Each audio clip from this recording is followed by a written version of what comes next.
Um, Creo que la última vez que hablamos nosotros fue del tema este de la enfermedad hematolinfoide, del quiz que hicieron hoy casualmente. Ya este es otro órgano. Este órgano, este sistema, mejor dicho, que esto es la parte de gineco. Ahí tú encuentras una gran diversidad de órganos que, pues, sobre todo tiene mucha influencia hormonal. Está el cervix, está el endometrio, está el miometrio, están los ovarios. Por lo tanto, el sistema reproductor femenino es un sitio de mucha enfermedad, de mucha patología, tanto no neoplásica como neoplásica. Entonces, la verdad, pretender agarrar esto y resumirlo en una sola clase, pues, sobra decir que es imposible.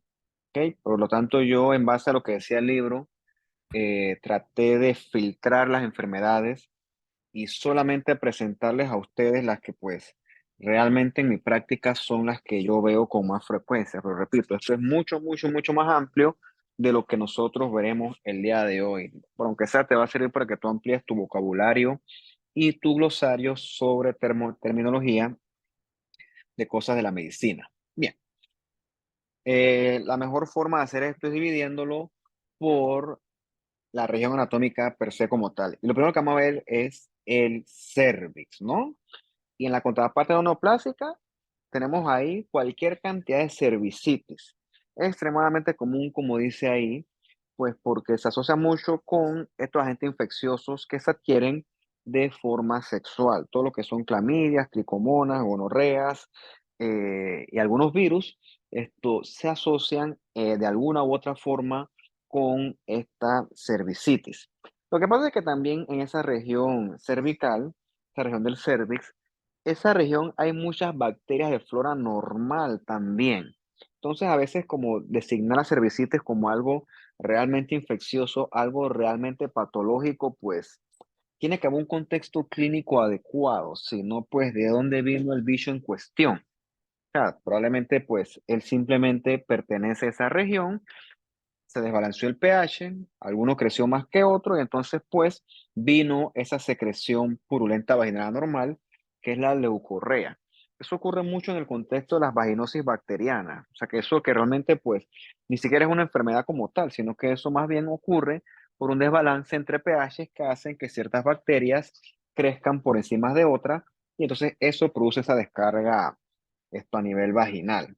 Entonces pues lo que sí es cierto es que se trata con antibióticos. Hay antibióticos de amplio espectro que pues le pegan a todos esos bichos y ya, santo remedio, pues no hay que hacer tanto alarde o tanta bulla de esto. Claro, eso sí, hay que tratarlo, hay que prestar atención, porque si no, esa infección que aparentemente se origina en el cervix se puede entonces extender a otras regiones y ahí sí puede a la larga entonces eso causar muchas complicaciones. Bien, realmente lo que nos interesa a nosotros es la neoplasia del cervix. Esto es una cosa que yo vengo hablando bastante de hace mucho tiempo y finalmente hoy sí lo puedo presentar con propiedad como tal, porque la neoplasia del cervix en su momento fue la primera causa de muerte a nivel mundial relacionada con cáncer. Hoy en día, gracias al tamizaje con la citología y el Papa Nicolau, pues hoy en día las muertes asociadas a carcinomas del cervix existen, pero han disminuido mucho, ¿no? Entonces, por eso es que es relevante entender qué es lo que ocurre aquí, a fin de llevar esas muertes a un porcentaje lo más cercano posible a cero, ¿ok? Y aquí estas neoplasias se asocian en un 95% o quizás más a la infección por el virus del papiloma humano. Lamentablemente, pues ese es en este punto, ese es nuestro enemigo. Recapitulando la histología del cervix, recordemos que tenemos un exocervix, que es epitelio escamoso estratificado, y un endocervix, que es epitelio cilíndrico productor de moco. ¿Ok? Esos dos epitelios convergen en esta zona de transformación o en esta unión escamo-columnar. en esa zona donde se deben tomar las muestras de Papa Nicolau, porque es allí que los cambios estos citopáticos son más evidentes. No acá en el exocervix, no en los fondos de saco, no en la pared de la vagina, no, porque entonces yo voy a decir, ah, no, es que ahí no hay nada, y resulta que puede que si hubiera algo, pero ese algo no fue representado en esa citología. Por eso es que las muestras de PAP la debe tomar alguien que sepa lo que está haciendo. ¿Ok? Si lo ves acá en este esquema, tienes entonces por acá afuera el exocervix, que es escamoso, y aquí adentro tienes entonces el endocervix, que es glandular. Y entonces ves que esta zona donde ellos convergen, ¿ok? Donde se unen, esa se llama la zona de transformación. En ese sitio perdón, la unión escamocolumnar. Y es allí, aquí ves el orificio cervical, es aquí en esta zona periférica al orificio cervical externo. Allí es donde se obtienen las mejores células que nosotros realmente queremos ver al momento de buscar potenciales cambios citopáticos asociados a la infección por el famoso o el infame ese papiloma virus, ¿ok? Es importantísimo, por cierto. Bien, el carcinoma más común asociado con esto, el papillomavirus y el cervix, es el carcinoma escamoso, ¿ok? Pero recordemos que no es el único. También se asocian los adenocarcinomas endocervicales. En este sentido, también tenemos que, recordemos la contraparte endometrial. El carcinoma endometrioide no tiene nada que ver con infección por el virus del papiloma humano. Bien. ¿Por qué tú no esperas encontrar, por ejemplo, carcinoma de cervix ante los 30 años? Bueno, porque tú tienes un sistema inmunológico competente y potente también, por cierto, que agarra estas células infectadas y a lo largo de un tiempo las va a eliminar todas. Que recordemos que esos son tus CD8 citotóxicos. Eso ocurre con las cepas de bajo riesgo. Con las cepas de alto riesgo, el virus es un poco más persistente y si tu sistema inmune ya no es tan competente, entonces sí pueden aparecer ya lesiones precursoras que con el tiempo se pueden complicar. Por eso es que en ese sentido, estos carcinomas escamosos relacionados con HPV son más comunes en un paciente inmunosuprimido, con un paciente HIV-SIDA. Entonces, la relación aquí con el virus este está bien descrita y requete descrita. Entonces, hay factores de riesgo lógicos que giran en torno a esto. Por ejemplo, comienzo de vida sexual a edad temprana. O sea, ¿qué hace un niño teniendo relaciones? ¿Qué sabe ese niño de ITS, de embarazo, de los riesgos? No sabe nada, ¿ok? Entonces es una persona que practica este tipo de hábitos de una forma irresponsable. Al igual que toda buena infección de transmisión sexual, entre más de parejas tú tengas, más chance tienes de adquirirla y el problema es que eventualmente, si no se corrige la conducta, tarde que temprano vas a adquirir la infección por una cepa de alto riesgo, que son las que sí se relacionan entonces con la transformación maligna eventual. Bien, mira estas lesiones curiosas aquí, estas verrugas, ¿ok? Que pues por muy feas, por muy desagradables que sean, realmente estas verrugas se asocian con infección por cepas de bajo riesgo.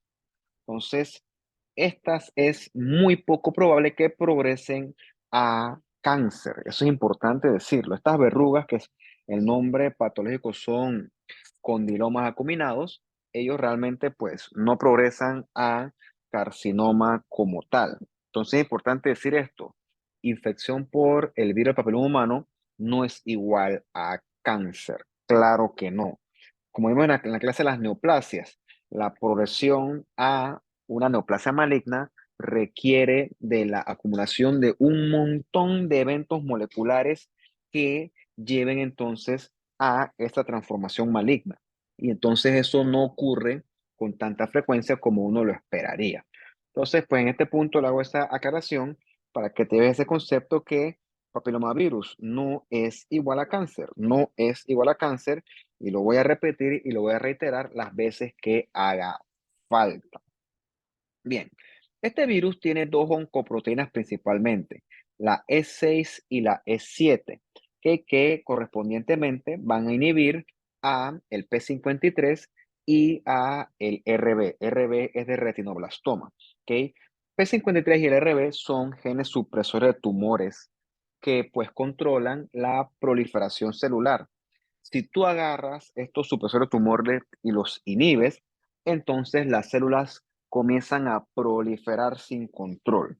¿Ok? Eso es lo que hace el virus del papiloma humano. ¿Ok? Gracias a sus proteínas E6 y E7, las células entonces pueden comenzar a crecer sin control y comienzan entonces a aparecer este tipo de lesiones. Bien, hemos hablado hasta el momento, no sé si en este curso, en otros cursos, que hay varias cepas de papilomavirus, ¿no? Están las cepas de alto riesgo, que son principalmente las 16 y la 18. Hay otras, pero estas son las principales, que estas tienen una actividad E6 y E7 potente, ¿ok? Estas estimulan demasiada proliferación sin control. Entonces, esta es la que se asocian con lesiones de alto grado que sí pueden progresar a carcinoma como tal. Dale chance y lo van a hacer. Mientras que las cepas de bajo riesgo, que son las 6 y la 11, se asocian entonces con estas lesiones tipo condilomas acuminados, verrugas venéreas, verrugas genitales, todos son términos homónimos. Esta que está aquí, esta lesión, que es por cepa de bajo riesgo, tiene una actividad E6, E7 mucho menos potente. Por lo tanto, la proliferación no es tan marcada y no deben progresar a cáncer como tal. Mira, todo lo que hace E6 y E7 eleva la supresión de tumor, eleva la respuesta inmune, favorece inmortalidad, activa la invasión y metástasis, promueve inflamación tumoral, favorece inestabilidad genómica, induce angiogénesis, resiste a la apoptosis, desregula mecanismos metabólicos de la célula y provee señales de proliferación constantes. Todo eso ocurre con estas proteínas E6 y E7, que repito, su función es mucho más potente en las cepas de alto riesgo que están aquí en rojo. Yo todo lo que es con neoplasia maligna lo pongo en rojo porque pues ese es el color del cáncer, el color rojo vivo, ¿no? Yo algo maligno lo pongo en rojo, rojo, rojo. O cuando sea sangre como tal. Pues. Esos son yo trato de guiarme con los colorcitos de esa forma. Bien, siguiendo con la lógica de la clase anterior, las neoplasias, si tú adquieres por X, Y o Z motivo al virus del papiloma humano, eso no quiere decir que ya mínimo tú adquiriste un carcinoma invasor como tal. Claro que no. Hay un montón de eventos en esa línea que van a hacer que entonces tú con los años, bueno, tú no el paciente o la paciente, puede ser hombre o mujer, por cierto, esto entonces desarrolla un carcinoma invasor como tal, sobre todo el estatus inmune, el estatus hormonal, coinfección con otros agentes infecciosos. Eso va a hacer entonces que se adquieran a lo largo de los años más mutaciones que entonces lleven a la potencial transformación maligna como tal. En ese sentido es importante esta integración viral. Esa integración viral te explica, por ejemplo, cómo una persona adquiere el virus y no demuestra la enfermedad. Por eso es que cuando tú ves, yo no, mira, yo aprendí esto en la universidad, cuando yo di microbiología, casualmente como están ustedes ahorita. O sea, cuando está en cuarto semestre, a mí me explicaron por qué el término ETS es incorrecto. ¿Ok? ETS quiere decir enfermedad de transmisión sexual. Pero ¿qué ocurre? Tú puedes tener un agente infeccioso que se adquirió por esta vía y tú puedes ser perfectamente asintomático. El mejor ejemplo es con el bicho que más se transmite por esta vía, que es el papilomavirus. Que tú tienes gente que tiene papilomavirus y no están enfermos, están 100% asintomáticos. Por eso es que se prefirió y se cambió ese término, esas siglas de ETS a ITS, que es infección de transmisión sexual, porque esas personas tienen integración viral y a pesar de que tienen el virus, no desarrollan ningún tipo de síntoma, pero sí entonces lo puedes transmitir. Entonces, yo no sé por qué yo aprendí eso hace tanto tiempo y yo sigo escuchando esa palabra ETS, ETS, ETS, ETS. Yo que le ataque resistencia a la gente a cambiar los paradigmas, ¿no? En lo que está aquí, la simple infección por el virus tienen que pasar un montón de años con estos factores extra para que entonces eso progrese de lesión de bajo grado, alto grado, a cáncer invasor y metástasis. O sea, créeme que para que una persona desarrolle un carcinoma invasor en relación con el papilomavirus, eso tuvieron que prácticamente juntarse todos los eventos y llevar a a un desenlace catastrófico. O sea, es muy poco probable que la infección por papilomavirus solita lleve a cáncer invasor. O sea, la única manera que tú permitas eso o que ocurra eso es porque no hubo ningún tipo de tamizaje, no hubo ningún tipo de intervención y se dejó que la persona fuera en automático. ¿Ok? Eso se le llama la historia natural de la enfermedad. Y eso no hay forma de permitirlo ya más en el 2024 que 2023. De ninguna manera. Es un fracaso de la salud pública si así lo quieres ver. Bien. El término que usamos para lesiones precursoras es lesión intraepitelial escamosa. Mira la palabra intraepitelial. La palabra intraepitelial obedece a que eso está dentro del epitelio, o sea que esto no forma masas, o sea que esto no forma tumores, o sea que esto nada más es detectable a través de un microscopio. Tú tienes que ver las células a través del microscopio, donde es allí donde se van a detectar estos potenciales cambios citopáticos. Por eso es que a pesar de que tú estés sana, de que tú estés bien, tú tienes que, por lo menos una vez al año, hacerte tu citología, porque este tipo de lesión intraepitelial escamosa del cervix es 100% asintomática y tú puedes tener cambios que no los vas a ver, pero solamente se van a detectar a través de un microscopio. Entonces tú no vas a darte chance de que, bueno, ahora eso que está leve, pues, que lo detectemos cuando esté ya muy sintomático, muy avanzado. Eso es precisamente lo que no se quiere. Tú puedes tener una lesión de bajo grado, sí, pero para que eso se transforme en cáncer, tiene que pasar por lo menos 10 años. Por eso es que los carcinomas invasores ocurren es después de los 45 años, cuando se han adquirido un montón de mecanismos que le permiten al virus causar una enfermedad tan dramática. Pero antes de los 30 años, probablemente tu propio sistema inmune controla la infección y no hay progresión hacia una enfermedad, pues, tan estrepitosa, si lo quieres ver. La lesión de bajo grado, que eventualmente, si le da chance, puede progresar a lesión de alto grado, puede progresar progresar a lesión de alto grado, dale chance, eso va a progresar a un carcinoma in situ, y dale chance y va a progresar entonces a un carcinoma invasor. O sea, la evolución del principio al carcinoma invasor, por lo menos son 10 años. O sea, en algún punto de esto se puede intervenir y se puede evitar entonces esa progresión en algún punto. Por cierto, actualmente nosotros utilizamos para evaluar y clasificar estas lesiones, utilizamos el sistema de Bethesda, ¿ok? Donde el asunto se clasifica en lesión de bajo grado y lesión de alto grado.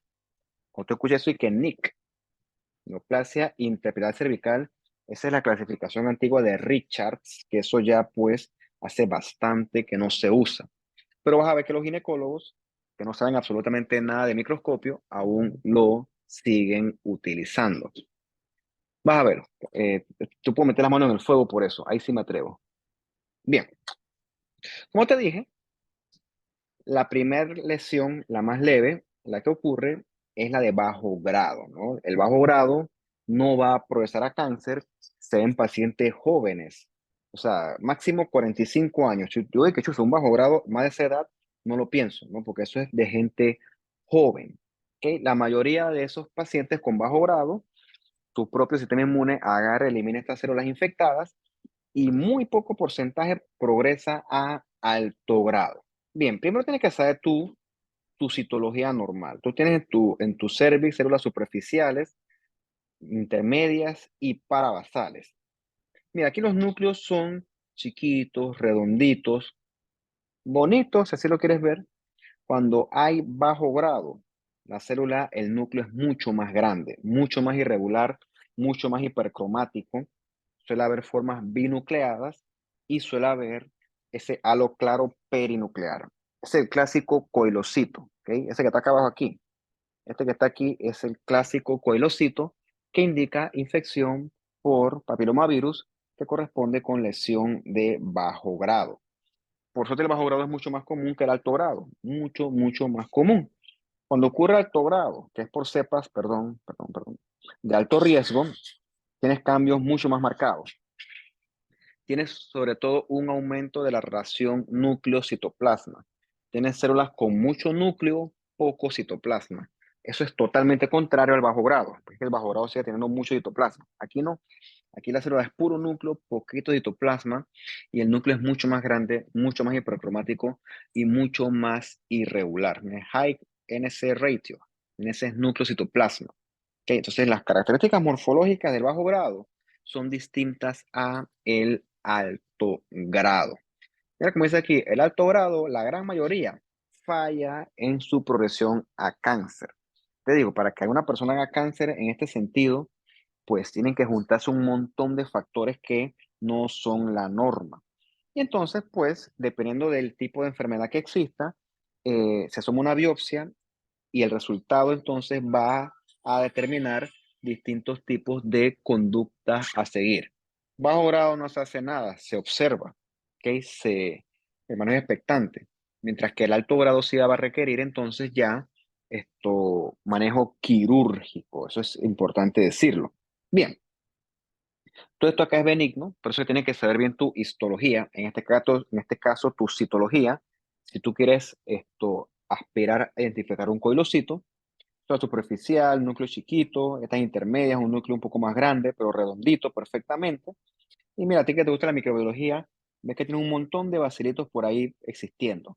Lactobacilos que son perfectamente normales en esas celulitas de esa región del exocervix. ¿Ok? Por lo tanto, repito, si tú quieres aspirar a identificar lo anormal, tú tienes que conocer qué es lo normal. Y esto que está acá en la derecha es lo que tú detectas en los extendidos de muestra de Papa Nicolau. ¿Okay? Los Papa Nicolau siguen siendo, a pesar de que son bastante antiguos, siguen siendo la prueba de tamizaje de cáncer más exitosa a nivel mundial. Eso aún no está en discusión. O sea, es lo mejor que hay para detectar cáncer. Yo sé que actualmente hay pruebas de genotipificación que son para detectar cepas específicas de virus, pero estas pruebas de genotipificación son poco sensibles, poco específicas y no existen guías y protocolos como tal por el momento. Por lo tanto, el Papa Nicolau sigue siendo la norma. Bien, toda esta infección por papilomavirus suele adquirirse entre los 20 y 30 años. En ese periodo de edad no pasa nada, porque reitero, el sistema inmune elimina todas esas células infectadas. Entonces tú puedes saber cambios reales es después de los 30 años, ¿ok? Porque ya el virus ha sido integrado en las células involucradas y allí quizás sí aplican este tema de la genotipificación. Antes de los 30 años no, porque antes de los 30 años todo va a ser eliminado. Las vacunas actuales, que ya son parte del esquema de vacunación, cubren con para las cepas más comunes, 6, 11, 16, 18, pero es que hay muchas otras cepas que no son cubiertas por la vacuna. Probablemente, pues, eso de aquí a cierto tiempo, ciertos años, vaya cambiando como tal. Entonces tienes aquí estas células tranquilitas, ves que el núcleo es redondito, chiquitito, amplio citoplasma. Acá el fenómeno es totalmente diferente, ¿no? El núcleo es grande, irregular, hipercromático, abundante citoplasma y algo de aclaramiento perinuclear. Este que está aquí es un coilocito. Esto que está aquí es una lesión de bajo grado. Esta que está acá es la otra contraparte. Ves que tienes mucho núcleo, poco citoplasma. El núcleo irregular, arrugadito, hipercromático.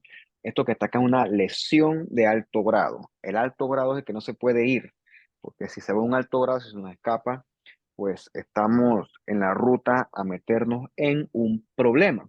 Y este que está aquí es el complicado, el que tiene características intermedias, ¿no? Núcleo muy grande, esto muy hipercromático. Este que está aquí es el que le llaman displasia moderada. Aquí es donde la reproducibilidad se pone bastante pobre. Por eso es que pues más fácil decir bajo grado, alto grado, y bueno, estas aquí pues aún están en discusión. ¿Ok? Esas a veces son de que lesión de alto grado, displasia moderada, es la forma en la que uno yo las firmo. Bien, y aquí es como se ve en tejido, ¿no? Por acá el clásico exocervix que tú conoces bastante bien, y ves que aquí tiene los núcleos como desordenados. Ese desorden es lo que le llaman pérdida de la maduración, y es que los núcleos son achurraditos, son irregulares, y tienen ese clásico espacio claro perinuclear. Entonces, esos son coilocitos en el contexto de una lesión de bajo grado. Mientras que esta otra acá, la imagen creo que es la D, no hay números. Esta que está acá de último, esto aquí sí está peligroso. Ves que se ve negro, se ve morado, porque hay mucho núcleo, poco citoplasma, hay evidente atipia de alto grado, hay mitosis por acá arriba. Entonces, esto que está aquí es una lesión de alto grado, displasia severa, que es el equivalente de un carcinoma escamoso in situ, que está confinado todavía a la membrana basal, una lesión de alto grado.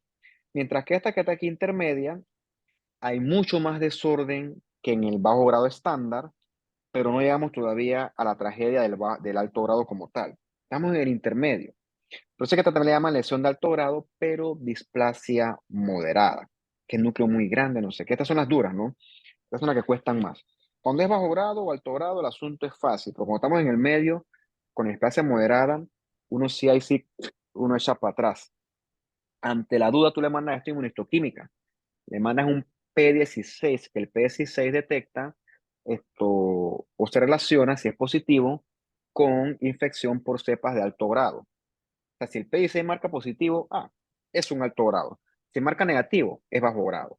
Así es como yo lo utilizo en la práctica del día a día, porque esto pues, no decir que es súper común, pero se ve. Casualmente tengo una así, pero lo tengo en un paciente HIV en una biopsia de recto, ¿ok?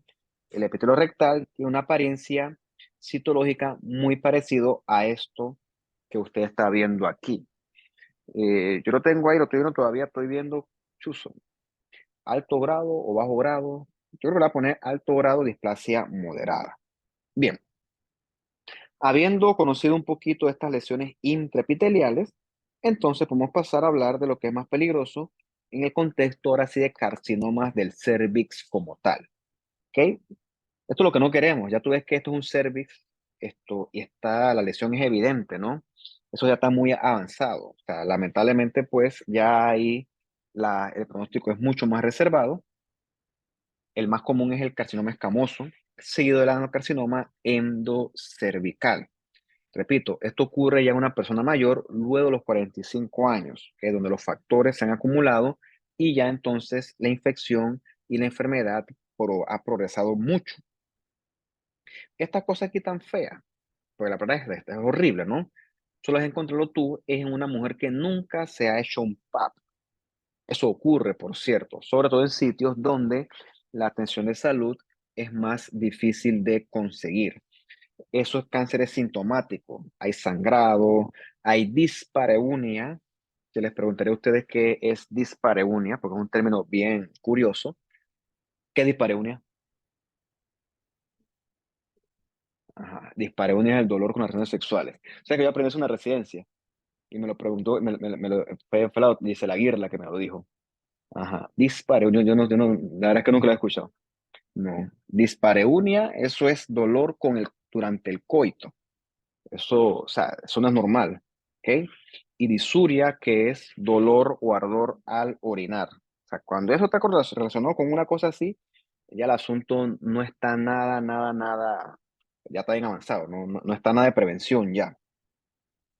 Dependiendo de la edad de la paciente, eso hay que operar. Recuerda que la cirugía oncológica es una cirugía grande, ¿ok? Hay que hacer histerectomía, bueno, o sea, el cáncer priva, hay que sacarlo, ¿ok? Histerectomía con ganglios, hay que ver si eso está metastásico ya, o si eso amerita quimio o radio, eso depende ya del tratamiento. Si el tumor es, por ejemplo, un carcinoma in situ, ¿ok? Demostramos que no hay invasión, sí se puede hacer una resección en cono, que es que simplemente quitan una parte del cérvix y se conserva el resto del útero. Eso es, por ejemplo, si la paciente es joven y aún desea tener más hijos, ¿no? Por eso es que estas decisiones son, si lo quieres ver así, bien, bien delicadas, creo que es el término correcto. Ahí está el cono, ¿ves? Ponte que la lesión está aquí, nada más le quitamos no le quitamos, no, el ginecólogo le quita parte del cérvix y si lo quitas con márgenes negativos, ya quitaste el cáncer, ya, santo remedio, ya se resolvió el asunto. Bien, esto que está aquí a la derecha es un útero abierto, este es el miometrio, la cavidad endometrial, los anexos y chuzo. Esto es un supertumor, espantoso, grandísimo, ¿no? Los carcinomas escamosos son los más comunes, reitero, se asocia con la cepa de alto riesgo, perdón, 16-18, suelen surgir en el contexto de una lesión de alto grado y se asocian cuando hay bajos recursos. ¿Por qué? Porque bajo recursos quiere decir que tú tienes más dificultad para acceder a un Papa Nicolau y bueno, ahí comienza entonces el camino hacia algo tan dramático. Mira acá, ¿no? Definitivamente tienes un epitelio escamoso acá arriba y aquí tienes este carcinoma evidentemente invasor. Ya ni modo, ya cuando tienes aquí ya probablemente pues el pronóstico es mucho más reservado. Ves los grupos de células escamosas invadiendo, cohesivas, un abundante citoplasma. Suele haber también por ahí diferenciación escamosa. Ya el asunto ahí está súper invasor. Plomorfismo de alto grado, esos son espantosos esos tumores, alto, alto, alto grado, necrosis, mitosis, chuleta. Se ponen tan pobremente diferenciados que pues hay que mandar inmuno a veces. Y repito, le mando un PSI a esto y ¡pum! Se marca todo. Esto es un carcinoma escamoso invasor relacionado con la infección por papillomavirus.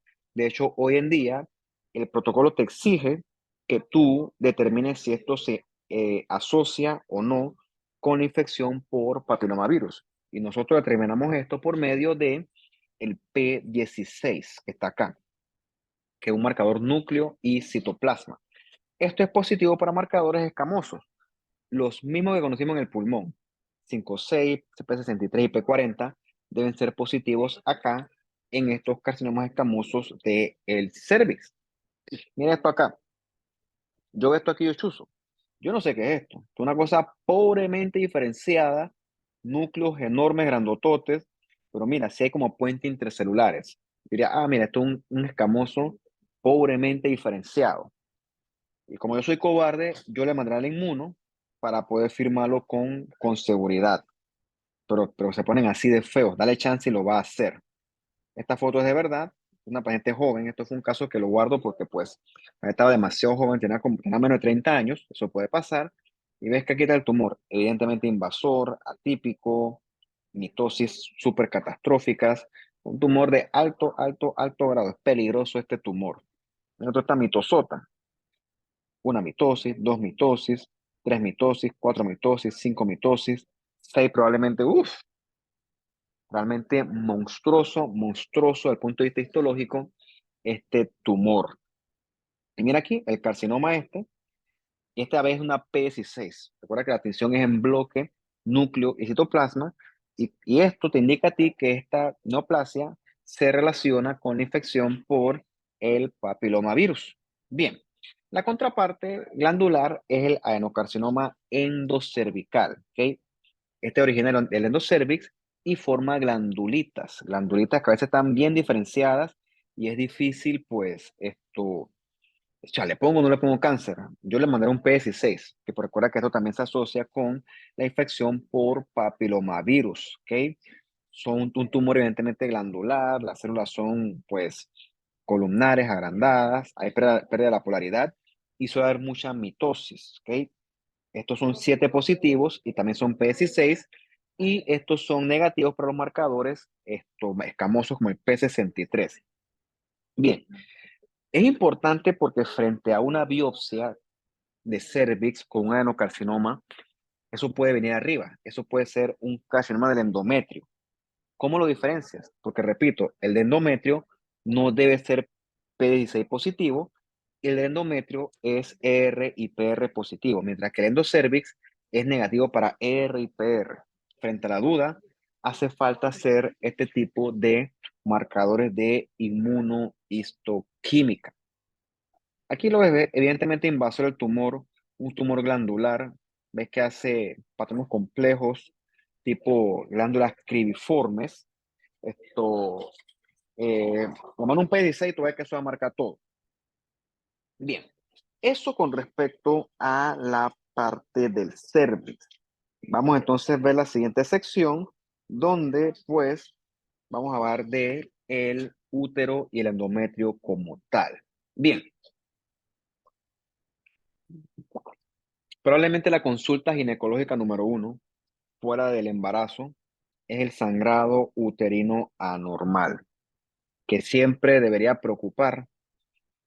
En ginecología vas a ver estos términos mucho más ampliados, pero para que lo veas conociendo hoy, que es una menorragia, es un sangrado menstrual que es muy abundante. A veces es tan abundante que la persona puede estar inclusive anémica. Y lo otro que ocurre es la metrorragia, que es que hay sangrados fuera del periodo menstrual normal. Menorragia y metrorragia, y por qué no, puede haber menometrorragia, ¿ok? ¿Por qué está sangrando esa paciente? Bueno, hay muchas causas, como dice acá, son variables con la edad, hay causas hormonales, obviamente que es una prueba de embarazo si la paciente está fértil, porque los abortos provocan sangrados uterinos, y luego viene la parte esta neoplásica, ¿no? Leiomiomas, hiperplasias, pólipos endometriales y finalmente entonces los carcinomas que nosotros veremos más adelante. Entonces el diagnóstico diferencial de un sangrado normal es bien amplio, ¿ok? Por lo que es necesario, en la mayoría de los casos, hacer una biopsia para entonces descartar que no haya nada extraño con ese endometrio. Por lo general tiene que ver mucho esto con cosas hormonales tipo anovulación que se corrige con estos medicamentos tipo hormonales. Solamente lo voy a mencionar porque reitero, eso es más de la parte ginecológica. Pues yo soy patólogo, yo no soy ginecólogo, ni quiero ni pretendo serlo. O sea, ni aunque me regalaras eso, lo cojo. Es más, si yo tuviera que nacer de nuevo, volverías a coger patología las veces que haga falta. Bien, los pólipos endometriales, ¿qué es un pólipo? Un pólipo es un sobrecrecimiento de la mucosa normal. Así como vimos pólipos gástricos, pólipos del colon, pues también puede haber pólipos endometriales. Y son importantes porque son una causa de sangrado uterino anormal. La paciente sangra, chao, hasta luego. La paciente sangra y tú y qué chuzo, ¿qué será? Ah, tiene un polipito, ¿no? Bueno, nada más quitárselo y ya. Santo remedio. Cuando es el pólipo endometrial, ves que parece, es polipoide la lesión. Las características patológicas, ¿cuáles son? Debes tener epitelio en al menos tres de sus lados. Uno, dos, tres. Suele haber una proliferación glandular con glándulas que son distintas al endometrio circulante. Y lo que es bien característico que aquí no se ve es que tú encuentras, bueno, aquí se ve bastante bien, tú encuentras vasos en el pólipo con engrosamiento de la capa muscular, o sea, la túnica media. Esos vasos engrosados son característicos del pólipo endometrial. Bien, ¿por qué el ginecólogo no agarra el pólipo, lo saca y lo bota a la basura? Bueno, porque el pólipo endometrial suele estar correlacionado con otras enfermedades. Hay hiperplasias en los pólipos y también hay carcinomas surgiendo de los pólipos. Por eso es que me toca a mí evaluarlo y decir, ah, mira, es un pólipo tranquilito, relax, cero estrés, o bueno, mira, es un pólipo que coexiste con hiperplasia o con alguna otra cosa. Eso pues, eso hay que evaluarlo. Bien, lo que sí es un clásico de los clásicos eh, son los mal llamados fibromas, cuyo nombre correcto es leiomiomas, y para no enredarnos, le podemos llamar resumidamente miomas. Está bastante bien. Bien, los miomas son anormal y extremadamente común. Eso lo vemos por cantidades industriales todos los días sin excepción. Diablo, y se me preguntan a mí la misma cosa, ¿y por qué los miomas surgen? Hay que leer mucho al respecto y la verdad es que la literatura con respecto al tema es bastante inespecífica. Repito, el que descubra por qué se generan los miomas, pues ese se va a hacer millonario y más porque si lo descubres vas a ver cómo prevenirlos. Los miomas son tumores benignos de músculo liso. Es la palabra benignos. Por mucho que crezcan, se van a mantener confinados adentro de la pared del miometrio, que es donde estos surgen. Hay miomas que yo he visto enormes, gigantescos, que son el tamaño literalmente de una sandía, que ciertamente a la paciente le provocan muchos síntomas, dolor, sangrado, malestar general, y es cuando se ponen muy sintomáticos que entonces pues toca el manejo quirúrgico. Recuerda que como toda neoplasia benigna, la resección quirúrgica es curativa y ya, tanto remedio. La imagen que está ahí, que es una imagen real, por cierto, es que yo las pongo porque yo me doy cuenta que yo tengo imágenes que son mías, que son de mejor calidad de lo que tú encuentras en internet y que a mí no me da la gana. Y no solamente en internet, en el libro, porque quiere decir que cuando hicieron el libro, las cámaras que habían son inferiores a las cámaras que nosotros tenemos hoy en día en nuestros celulares. Bien, los miomas se dividen en tres tipos. Los que obliteran la cavidad endometrial son los miomas submucosos. Los que están en el espesor del miometrio son los leiomiomas intramurales, son los más comunes, y los que protruyen a la serosa son los leiomiomas subserosos. ¿Ok? Repito, son perfectamente benignos, el problema es que crecen mucho y cuando crecen mucho sangran, duelen, obliteran estructuras benignas de forma mecánica y pues se pueden poner muy sintomáticos. El mioma lo que tiene lo que ves aquí en la imagen esta. Es un tumor constituido por paquetes de músculo liso que se entrecruzan, perfectamente benignos. Aquí, por ejemplo, ¿qué tienes que descartar? No debe haber atipia nuclear, no debe haber necrosis y no debe haber aumento significativo en las mitosis. Si tú tienes estas cosas que yo acabo de mencionar, pues tú tienes probablemente otra cosa. Por eso es que el mioma no hay que verlo solamente así, que ya es un mioma, no, toca verlo al microscopio buscando estas tres cosas que te mencioné anteriormente. Mira esta imagen, ¿ves? Esta imagen es del Robin, por cierto. Mira esta, o sea, qué porquería. O sea, la mía está mucho mejor, y eso que la mía yo hice en apuro. Eso fue con el celular, o sea que yo quisiera eventualmente comprarme una cámara decente, una cámara de verdad, y tomar fotos, pues, superiores. Por el momento eso no se ha podido lograr. Pero mira este que está en la cavidad, este es un submucoso, estos son intramurales, y aquí este que está acá atrás saliéndose prácticamente, ese es un subseroso. ¿Lo ves, no? Paquete de músculo liso que se entrecruzan, perdón, perfectamente benignos. Bien, otra enfermedad que causa muchos problemas es la endometriosis. La endometriosis consiste en la presencia de glándulas y estroma endometrial y o estroma endometrial fuera de la cavidad endometrial. ¿Por qué ocurre eso? Hay muchas teorías, hay teorías de reflujo de fluido menstrual atrás de las trompas de falopio, eso tiene tejido endometrial que se implanta en otros sitios. Repito, es una teoría, ¿ok? Eso, pues, no está de que bien descrito todavía, hay muchas hipótesis, y repito, eso es más del concepto de la ginecología. ¿Cuál es el problema? Cuando el endometrio se recambia, eso se inflama, ¿ok?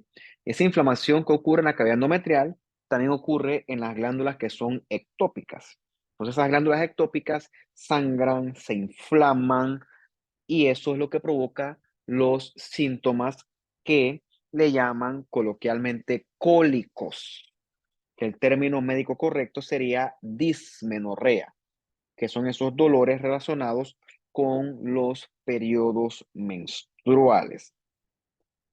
Tienes, por ejemplo, endometriosis que ocurre en los ovarios, ¿ok? El ovario, como es cerradito, cada vez que sangra, el ovario se llena de sangre, ¿ok?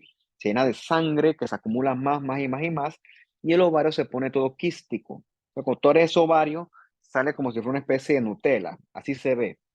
¿Ok? Por eso se llaman, desde el punto de vista clínico, quistes chocolates. Desde el punto de vista patológico, se llaman quistes endometriósicos. Lo que tú encuentras en este quiste en la pared es mucha inflamación y lo más característico es una pared quística revestida de un montón de macrófagos con hemosiderina que se están tratando de comer toda esa sangre antigua, ese sangrado que lleva mucho tiempo allí. Estos macrófagos con hemosiderina son característicos de los quistes endometriósicos. Esto se inflama un montón, se pone esto fibroso, se llena de adherencias y por eso es que lleva a eventualmente, si no se trata a tiempo, con mucho dolor, muchos síntomas y también puede llevar a esterilidad por el exceso de inflamación, reparación, etcétera, ¿no? Esta que ya tú la conociste en su momento, hola Champi, es la presencia de glándulas endometriales dentro del espesor del miometrio. Esto se llama adenomiosis. ¿Ok? Adenomiosis. Tienes que tener cuidado porque chulo, tú crees que, mira estas glándulas metidas allí. Eso es un adenocarcinoma. Claro que no. Si las glándulas de adenomiosis son perfectamente benignas. De hecho, la endometriosis por ejemplo, en el recto que yo he visto, entonces, chuzo, esas glándulas por abajo metidas, ¿qué serán? ¿Serán que son un adenocarcinoma invasor? Bueno, eso es un diferencial, por cierto, ¿ok? Por eso es que eso hay que verlo y evaluarlo bien. Estas glándulas endometriales se inflaman, crecen, se extienden y provocan cambios reactivos en el miometrio. Hacen que este aumente de espesor, hacen que el miometrio se ponga hipertrófico y provoca muchos síntomas. Esto provoca mucho dolor en la paciente, ¿ok? Esa dismenorrea. Entonces, llegados a cierta edad, el tratamiento suele ser la histerectomía, porque hay mucho dolor pélvico relacionado con esta adenomiosis, de las glandulitas ahí bien metidas, ¿no? Dentro del miometrio, glandulitas con su respectivo estroma endometrial. Bien, saliendo ya a cosas un poquito más peligrosas, ya hemos mencionado en clases anteriores a la hiperplasia endometrial. Surge más o menos a los 40 años y se relaciona con la exposición excesiva a estrógenos. Recuerda que el estrógeno es el que luego del periodo menstrual favorece la proliferación normal del endometrio. O sea que si hay mucho estrógeno, va a haber mucha o excesiva proliferación endometrial. Se ven mujeres obesas porque el tejido adiposo provee mucha materia prima para síntesis de estrógeno y se asocia con por ejemplo, medicamentos que contienen mucho estrógeno exógeno o una lesión ovárica que produzca estrógeno. O sea, todo lo que produzca mucho estrógeno se relaciona en menor o mayor medida con progresión a hiperplasia endometrial. En términos modernos, se clasifica como hiperplasia sin atipia y como hiperplasia con atipia. Sin atipia no pasa nada, es leve, poca persona cáncer. La que existe en atipia, pues, es mucho más peligrosa. Sin atipia, pues, con medicamentos hormonales y chequeos se maneja bien, pero la atípica sí hay que hacer esterectomía porque eso corresponde con una neoplasia intraepitelial endometrioide. Una vez aquí, ¿ves? Las glándulas aquí bien separaditas, es lo normal, y cuando hay mucha glándula, poco estroma, eso orienta a cambios tipo hiperplasia. ¿Mm? Cuando es mucha glándula, poco estroma, eso te orienta a ti a que tengas una hiperplasia, ¿no? En el contexto de sangrado normal, tú dices, chuzo, lo ves aquí, ¿no? No es la mejor imagen, pero es mucha glándula, poco estroma, chuzo. Parece una hiperplasia. Y sobra decir, cuando hay atipia como tal, ya estás con una hiperplasia típica que sí es mucho más peligrosa. Bien, el hiperplasia atipia, como bien dice el título, ve las glanditas aquí, abundantes, pegaditas, pero perfectamente benignas. ¿Ok? Repito, abundantes las glándulas, pero tú las ves tranquilitas, ¿no? Entonces, esto sería una hiperplasia sin atipias. ¿Ok? Hay una relación glándula-estroma, las glándulas están back to back, o sea que están espaldita con espaldita, están densamente empacadas, algunas están quísticas, dilatadas, y debes encontrar bastantes mitosis. Pero repito, en los núcleos son perfectamente benignos, entonces tú tienes, mira, tú una hiperplasia en atipia, ya tranquilo, no sufra tanto por una hiperplasia en atipia, porque el manejo es conservador. El problema es cuando estás frente a una hiperplasia con atipia. Mira, todo esto acá es evidente. Hay mucha más estratificación de los núcleos, mucha más prelapolaridad, núcleos más vesiculares. Entonces, aquí sí estás tú en algo más peligroso. Una hiperplasia con atipia o hiperplasia atípica. Hay núcleo prominente, prelastratificación. Y el problema aquí es que si esto es una hiperplasia atípica o es un carcinoma endometrioide de bajo grado. El diferencial viene porque el carcinoma te hace patrón glandular complejo, como patrón cribiforme, y también te hace zonas de crecimiento sólido no escamoso. Ahorita creo que le puedo mostrar esto, ¿no? Pero bueno, es difícil. Realmente la hiperplasia típica versus un carcinoma de bajo grado, pues fácil, fácil, fácil no va a ser. Repito, esto aquí sí hay que tomar medidas, porque si no le si da chance a esto, esto se va a transformar en algo mucho, mucho, mucho más peligroso. Bien, vamos entonces a hablar ya de las cosas malignas como tal. Vamos a hablar del carcinoma como tal. Esto suele verse en pacientes de 45 años en adelante, sobre todo el endometrioide. El endometrioide se ve en mujeres un poco más jóvenes, porque repito, es el que se asocia con esta exposición a los estrógenos. Y el otro que veremos es el carcinoma seroso endometrio. Este sí es peligroso porque este es mucho, mucho, mucho más agresivo, por definición de alto grado, y este se ve en mujeres posmenopáusicas. Como decía el doctor Villalobos, que ese fue mi maestro de la patología, una forma de entender la enfermedad es conocer la edad a la que ocurre. Eh, Porque, por ejemplo, tú no esperas un carcinoma seroso en una paciente de 20 años. Claro que no, de ninguna manera. Por eso es que al momento de tener tanta enfermedad, que son, ya he visto que son un montón, es bastante útil y bastante inteligente conocer las edades a las que ocurren. Ya conocemos que el carcinoma endometrioide surge en el contexto de una hiperplasia, que a su vez surge en el contexto de la exposición al exceso de estrógenos. Se llama endometrioide porque sus glándulas, esto recuerdan a las glándulas endometriales habituales de esta región anatómica. Macroscópicamente ves que forman masas exofíticas, friables, que invaden al miometrio. Definitivamente por macroscópica no vas a establecer el diagnóstico. Tienes que verlo a el microscopio. Tienes que verlo sí o sí a el microscopio. Lo mismo que está acá, mira, esto es un útero, ves este tumor exofítico endometrial, o este que está acá, eso es un carcinoma tal. No, ¿ok?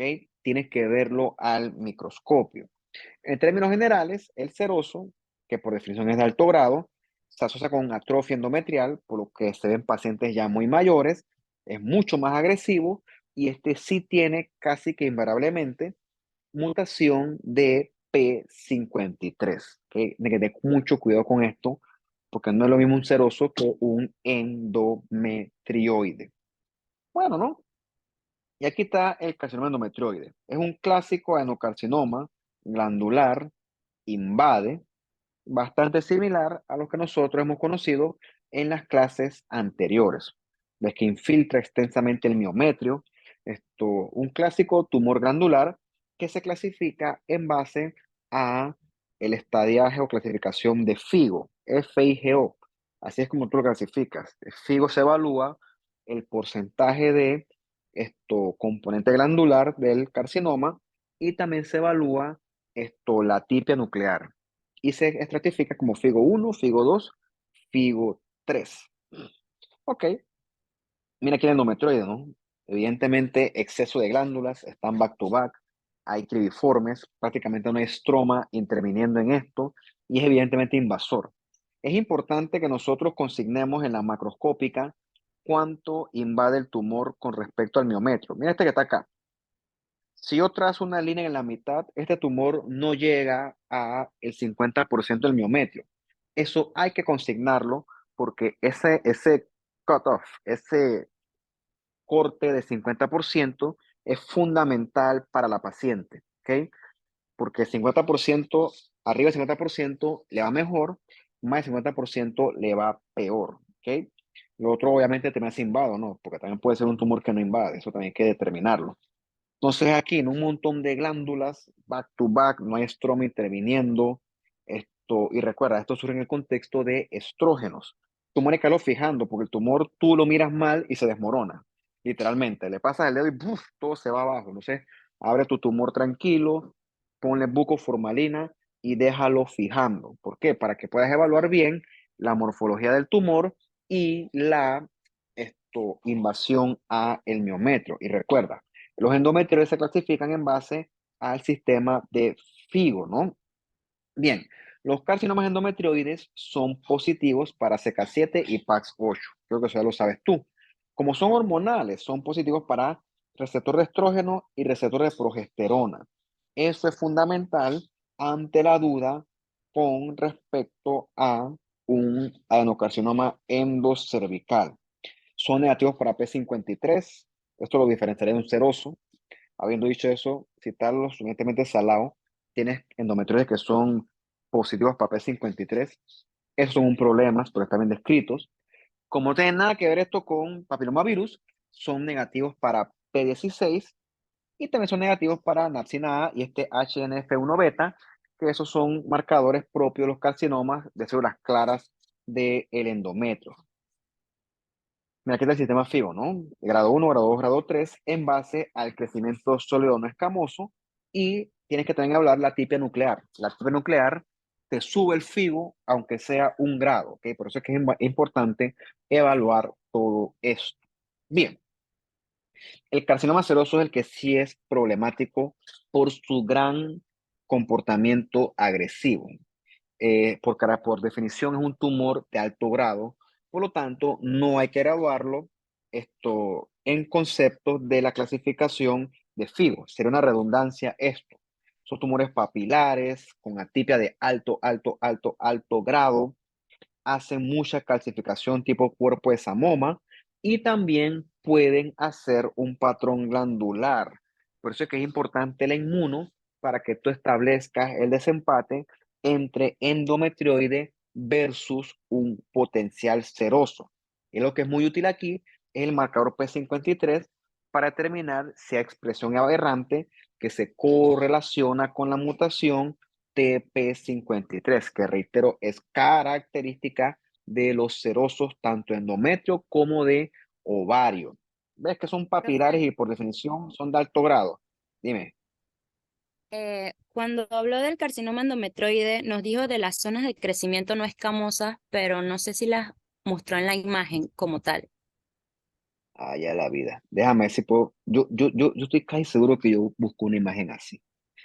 Si tienes razón, vamos a ver si doy con eso. Por aquí no.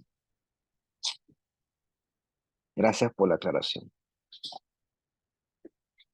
¿O será que lo soñé? Bien, debe ser que lo soñé. Vamos a buscarlo, pues. Vamos a hacer aquí, vamos a parar. Gracias por la aclaración. Vamos a parar aquí esto un rato y vamos entonces a ver imágenes. ¿Ok? Vamos a buscarla mientras. Por acá buscar pues endometrioid carcinoma. Patólogo, obviamente.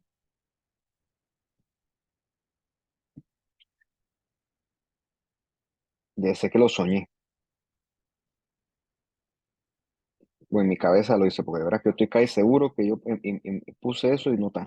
Me vamos a poner aquí para que yo pueda compartirles acá mi Safari. Bien. Mira, por ejemplo, aquí el solid growth, el crecimiento sólido. ¿Ves esta parte que es sólida pero no es escamosa?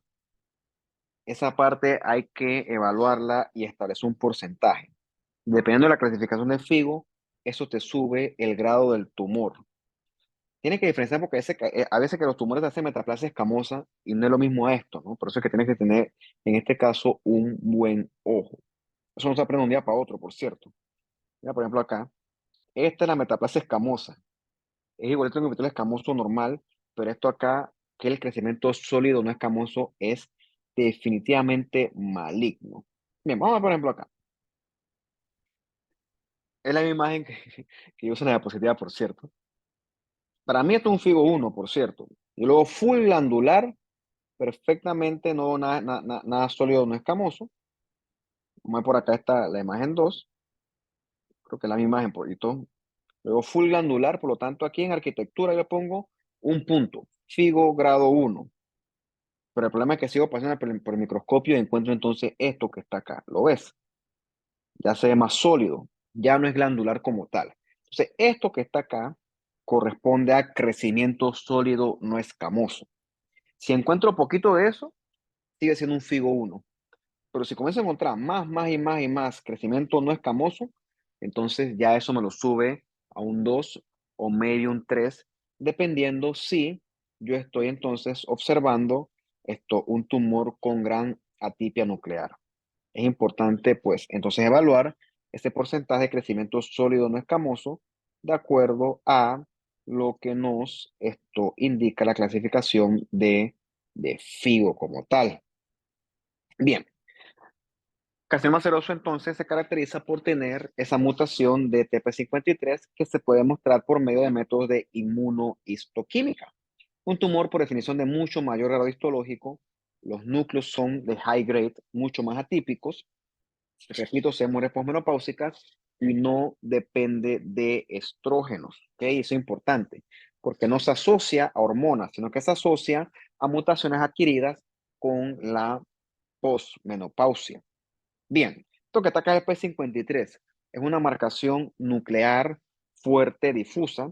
Cuando tú encuentras esto que marca cercano al 100%, tú dices, eso tiene expresión aberrante, por lo tanto, eso ya va más en el terreno del carcinoma seroso. Lo otro que puede hacer es que lo mandes y marque todo blanco, no marco nada. Eso también corresponde con una marcación aberrante y eso va con carcinoma seroso como tal. Como tienes que unos núcleos que marcan, otros que no, es así heterogéneo, eso es lo que llaman un wild type. Cuando hay wild type o tipo salvaje en español, entonces ya eso pues te indica que el P53 no está mutado, ya piensa en otra cosa. Tú tienes un seroso P53 wild type, piensa en otro diferencial. El seroso en un porcentaje súper altísimo es P53 aberrante. Repito, como esto por definición es de alto grado en endometrio, no se gradúa, ¿ok? No sufra. Repito, son positivos para P53 y también para PS6, pero no tienen nada que ver con papilomavirus, ¿no? Tiene que ver por otros mecanismos que son más intrigantes y pues ya eso es más de residente, así que no voy a entrar yo en ese detalle. Y lo mismo, ¿no? Son negativos para receptores de estrógeno y progesterona y el WT1, que suele ser un marcador de ovario, en el endometrio suele ser negativo. Algunos son positivos. ¿Por qué es importante esto? Porque hemos tenido casos donde hacen histerectomía con ovarios y tienes tumor en el ovario y tumor en el endometrio. Y entonces, ¿qué fue primero? Es una pregunta difícil de contestar. Entonces, puede que el WT1 ahí te oriente, porque si es positivo, eso orienta a que primero fue el ovario y después el endometrio, pero si es negativo, pues orienta lo contrario. Si es negativo WT1, tú dices, ah, bueno, pues puede que primero haya sido el endometrio. Eso es controversial, por cierto, es bien controversial. Te ves aquí el endometrioide, evidentemente glandular, un figo bajo, ves que es un tumor tranquilito. Esto es un endometrioide con un figo más alto, definitivamente se ve mucho mayor de mucho más alto grado. Este que está acá es el seroso, ves que es una cosa mucho más papilar, mucho más horrible, y que correlaciona con esa mutación de P53 por la inmunistoquímica. Bien, otro tumor peligroso de esta región, que yo creo que he visto en lo que recuerdo dos, por suerte son raros, son los leiomiosarcoma. ¿Mm? Un tumor maligno, por suerte es raro. Y aquí, mira tú esto. Mira, tú cortas un útero y ves que es distinto macroscópicamente. Este tumor es mucho más terrible, mucho más heterogéneo, tiene necrosis macroscópica y los bordes definitivamente no son circunscritos. O sea, no es totalmente diferente al mioma estándar que yo te enseñé en la diapositiva anterior. El leiomiosarcoma se caracteriza por tener mucha atipia nuclear, por definición de alto grado, tanto así que no hay que graduarlo. Tiene necrosis tumoral y tiene un montón de mitosis. Es un tumor bravo y de muy mal pronóstico. Mira eso que está aquí. Mira la atipia nuclear horrible, una mitosis, dos mitosis, tres mitosis, cuatro mitosis, harto de mitosis, ¿no? Y con necrosis, eso recibe sin temor el nombre de leiomyosarc, le llaman también para que sea más corto, ¿no? Entonces es importante, pues, porque no vaya a ser que tú un leiomioma tienes esto así, por eso es que eso hay que, pues, evaluarlo. Pero como es acá, ¿no? Macroscópicamente son tumores completamente distintos, son completamente distintos. Mira acá, acá tienes la tipia marcada, esto súper atípico, leiomiosarcoma, y tienes esto que está acá. Es necrosis. Oye, muy similar a una necrosis que les puse yo en el quiz en antes. La necrosis tumoral es necrosis tumoral cuando tú la busques en el cerebro, en epitelio, en músculo, en pulmón. Necrosis tumoral es necrosis tumoral y siempre es indicativo de malignidad. O sea, esto que está aquí rosado, núcleos rosados, eso es necrosis isquémica de tipo tumoral. Correspondería en este caso con necrosis de tipo coagulativa. Cuando hay necrosis tumoral es porque el asunto está proliferando a millón. Eso es indicativo de malignidad. Mira aquí esto. Yo te pregunto, oye, ¿eso que está ahí qué es? ¿Es epitelial? ¿Es esto mesenquimal? ¿Es melanocítico? Hey, yo no me atrevo. Yo te digo, hey, manda el inmuno a eso. O sea, por tu salud. Esto está muy atípico, eso puede ser cualquier cosa. Mira esto. Supermitosis. Lo que sí es cierto es que esto es maligno. Eso sí no hay duda. Pero ¿qué diagnóstico es? Yo, mira, una mitosis Mercedes-Benz, le llaman a veces, ¿no? Esta que está acá, tripolar, parece como el símbolo Mercedes-Benz. Eso es evidentemente maligno, pero ¿qué es? Yo creo que es saludable hacer el inmuno. Obviamente, el leiomyosarcoma, al ser mesenquimal y ser muscular, es positivo para marcadores de músculo liso. Actina músculo liso, desmina, H. caldesmón. Estos son los marcadores que él pues presenta. Listo, pues, y vamos entonces a esta última sección que es el ovario. Vamos a tomar entonces aquí unos 5 minutos y entonces ya continúo.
Listo, pues vamos a darle finalización a esto y para terminar vamos a hablar un poquito de el ovario. El ovario también es sitio de mucha enfermedad. La verdad es que es tantas que yo pues tuve que resumirlo porque si no, diablo, aquí esto se pone el asunto terrible entre tantas cosas que potencialmente se puede hablar. Así que pues no, repito, no les voy a poder yo hablar de todo, ¿no? Solamente voy a hablar de ciertas cosas que son para mi gusto las más relevantes. Bien. El ovario es sitio de muchos quistes. Cuando tuviste tu curso de histología, recordarás que los quistes son parte normal de, perdón, los quistes se forman como consecuencia de un desarrollo que no es normal de los folículos ováricos. Por lo tanto, esos quistes del ovario suelen surgir en el contexto de algún tipo de desregulación hormonal. Como dice ahí en azulito, hasta cierto punto pueden ser fisiológicos. Por ejemplo, un folículo maduro de Degraf que no se ha roto, o folículos que se rompen y se sellan inmediatamente. Mira estos quistecitos aquí, son perfectamente benignos y surgen de folículos ováricos que por alguna razón tienen anomalías en su desarrollo. Realmente algunos sí pueden crecer mucho más, enormes he visto, por cierto, 30 centímetros, que son esos cistodenomas serosos, pero lo mismo, son lesiones perfectamente benignas.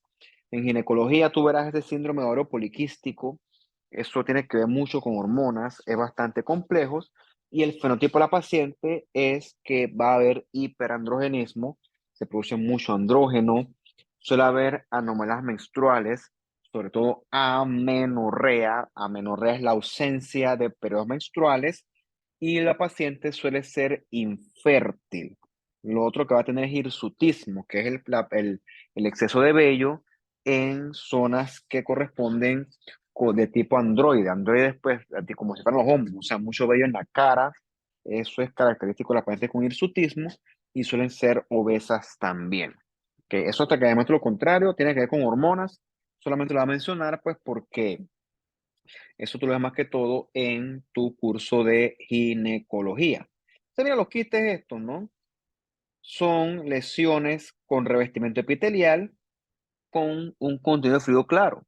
Perfectamente benignos, perfectamente inocuos. Esos que están ahí son quistes de inclusión epitelial. Perfectamente benignos, no hay que hacer mayor bulla por estos. El quiste de inclusión epitelial, el revestimiento es simple. Un revestimiento de epitelio aplanadito de una sola capa. Esto que están acá son un revestimiento de células que son redonditas, estratificadas, que recuerdan a las células de la granulosa. Estos que están así con este revestimiento epitelial de este tipo, se denominan folículos quísticos, que son quistes que surgen en el contexto de un folículo que se desarrolló de una forma inadecuada. Bien, con respecto a la parte neoplásica, surgen estos cistodenomas serosos, ¿ok? Que son esto, aquí hay un error, o sea, bueno, sí, no hay ningún error, está bien, está bien, está bien. Suelen ser desde 1 centímetro, y repito, yo he visto enormes, 25 30 centímetros. Cuando mide menos de 1 centímetro, se llaman quistes de inclusión epitelial. Ya de 1 centímetro en adelante se le llama cistodenomas serosos. Me confundo con la contraparte folicular. Son quistes perfectamente benignos, el revestimiento de tipo aplanado, a veces puede ser subtubárico. La cosa es que es un revestimiento benigno, no hay papilas, las papilas orientan a cosas pues tipo carcinoma, tienes que evaluarlas bien, y aquí son perfectamente benignos, ¿ok? Hay otros tumores serosos del ovario, están los borderline, los serosos de bajo grado y los de alto grado. Los más comunes son los borderline y los serosos de alto grado, que son muy similares, por no decir iguales, a su contraparte de carcinoma seroso de endometrio. Bien, el carcinoma seroso de alto grado, ¿ves esto aquí? Esas proyecciones, esas bolitas, esas son las papilas. Cuando tú haces un tallado de un ovario, tallado es que evalúas la pieza quirúrgica, tienes que buscar estas papilas, porque en esas papilas es que probablemente exista un foco de mayor grado histológico. Y si no las encuentras, es importante consignar que no hay papilas. Este carcinoma seroso es muy parecido, por no decir igual, a la contraparte de endometrio. Hace papilas, hace cuerpo de samoma, hace glándulas y siempre la tipia citológica es de alto grado. La mortalidad es bien alta, es un tumor bravo, enojado, un tumor peligroso y se relaciona con la mutación de los genes BRCA1 y BRCA2. Eso está bien demostrado y es importante pues consignarlo como parte del diagnóstico. Lo ves aquí, un tumor es epitelial porque es cohesivo, pero evidentemente maligno, núcleos enormes, mitosis, y suele haber estos espacios en ranuras, slit-like. Eso es característico de los carcinomas seroso de alto grado y ante la duda, cuenta las mitosis y un alto grado debe tener más de 12 mitosis en 10 campos de alto poder. Eso si estás de que chusto, es alto grado o bajo grado. El alto grado es más común y suele tener mucho más atipia nuclear, mucha más mitosis, mucha necrosis y también cuerpo de samoma. Aquí trae por la parte de esta papilarcita, es una mitosis, dos mitosis, tres mitosis, cuatro, cinco, seis, siete. Dale chance y encontraremos las 12 mitosis en 10 campos alto poder y el plomorfismo es de alto grado. Mira esto que está acá.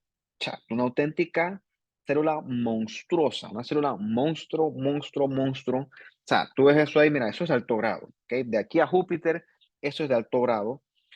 Por lo tanto, la paciente, pues, no le va a ir bien, lamentablemente. Y el otro tumor que pues suele ser benigno, que es súper común y ocurre en mujeres jóvenes en edad reproductiva, es el famoso teratoma. ¿Ok? Teratos viene de monstruo, oma, de tumor benigno. ¿Por qué teratoma? ¿Por qué monstruo? Porque este tumor tú lo abres y tiene pelos y puede tener dientes. De veras que pues, y está lleno de un material sebáceo amarillo, súper como una mantequilla, que tú agarras eso y eso pues, tienes que cambiarte los guantes, porque eso no sale con nada, ni con jabón sale. Ese material tipo queratina y sebo es un problema, ¿no? No te imaginas tú un ovario, tú lo estás abriendo y tiene dientes, tú como que, chato, está raro. Bueno, eso pasa con los teratomas. Yo lo he visto, por cierto, yo como que hay en la vida. Por ahí, si consigo uno, pues le tomaré foto. Y lleno de pelo, tú como que hay en la vida. Qué locura. Pero sí, sí sucede. Son tumores que se derivan de las células germinales propias de esta región del ovario. Por eso es que tú encuentras tejidos maduros, tanto de ectodermo como de endodermo, como mesodermo. O sea, que encuentras de todo. Pero eso sí, de todo, pero de forma benigna. Muy rara vez esta sala puede encontrar un carcinoma surgiendo un teratoma, pero por suerte eso es raro, bien raro. Mira aquí, hueso por acá hay queratina, epitelio escamoso, o sea que esto es piel, hay epidermis, por acá encuentras glándulas sebáceas, encuentras epitelio escamoso. Yo le puse esta imagen de que, oye, ¿qué es esto? Es un ovario, ¿ok? Como tú ves, un ovario perfectamente benigno, el diagnóstico es uno, es un teratoma quístico maduro. Mira por acá, ¿no? Epitelio respiratorio, igualito el que tú conoces ya. Epitelio cilíndrico, pseudoestratificado con cilios y hasta caliciformes tiene. Tú encuentras un ovario, tú chuzo, tranquilo, es un teratoma. Por acá, tejido adiposo, por acá, glándulas de tipo estas apocrinas, y por acá, ¿qué será esto? Eso es cartílago. O sea, repito, encuentras de tonos teratomas, que son bonitos verlos, de hecho, pero son componentes perfectamente benignos. Ah, qué bien. A ver, jóvenes, dudas, preguntas, comentarios, anécdotas.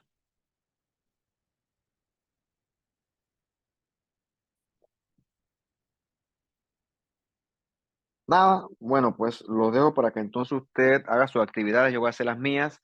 A ver, indicaciones para ustedes que tengo pendiente yo.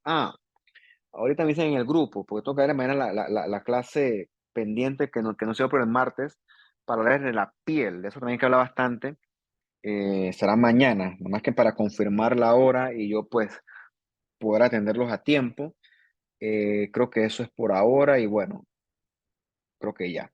Listo, pues será entonces hasta mañana. Chao.